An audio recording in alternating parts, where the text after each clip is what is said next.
On nous l'a beaucoup répété. Il paraît que c'est la beauté intérieure qui compte. Certains artistes ont pris la maxime au pied de la lettre. Mais est-on vraiment prêt à un face-à-face avec une paroi d'intestin, à avoir les foies, à mettre les tripes sur la table, même si c'est un artiste qui l'adresse?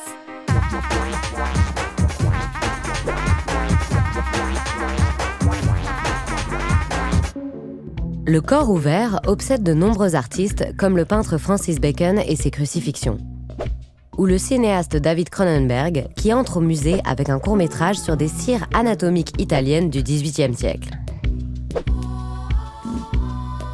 Une jeune génération explore aussi nos organes, comme la photographe française Lucille Boiron, qui immortalise des corps, ou des fleurs, mais avec un petit plus.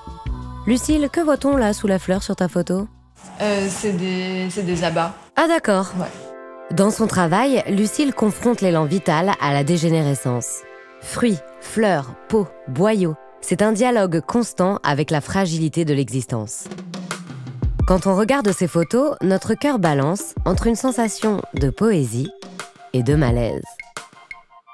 Le sublime est toujours, côtoie toujours l'obscène. Et quand je dis obscène, c'est ce qui doit rester en dehors de la scène. Et en l'occurrence, l'œil humain n'est jamais tout à fait préparé à regarder ce qui est caché par la peau. Et si on questionnait quelqu'un qui n'a pas peur de regarder sous notre peau, comme le docteur Roman Hossein Konsari, chirurgien spécialisé en chirurgie maxillofaciale. Il consulte les planches anatomiques précieuses conservées à l'Académie de chirurgie à Paris. Alors docteur, c'est vraiment beau là-dedans ?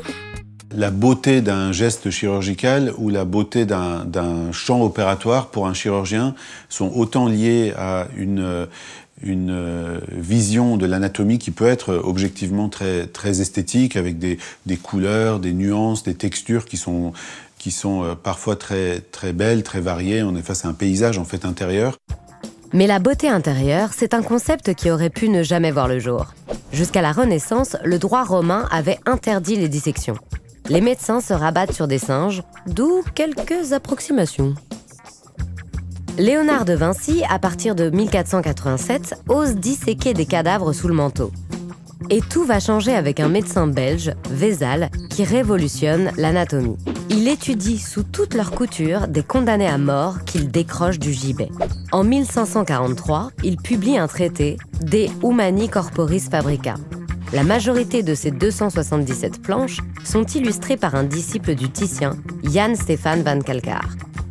Alors, les représentations de l'anatomie interne, par exemple, par quelqu'un comme Vézal, sont aujourd'hui encore précises selon des standards contemporains, malgré des petites erreurs anatomiques. Et en tout cas, elles correspondent à un regard qui est toujours le nôtre, en fait, sur l'intérieur du corps.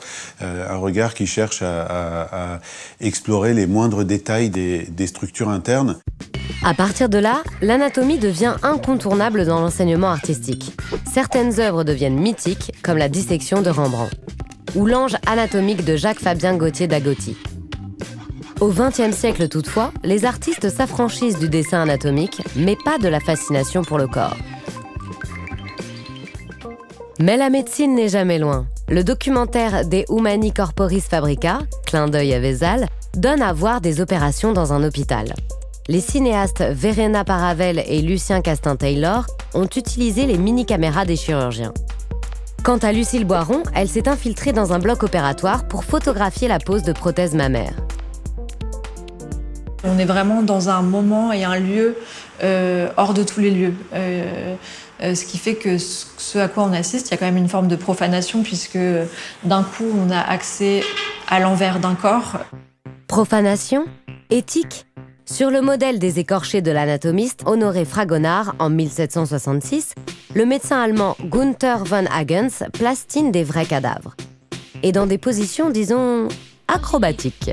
Son exposition itinérante Body Worlds, vue par 50 millions de personnes depuis 25 ans, est bannie en France depuis 2009.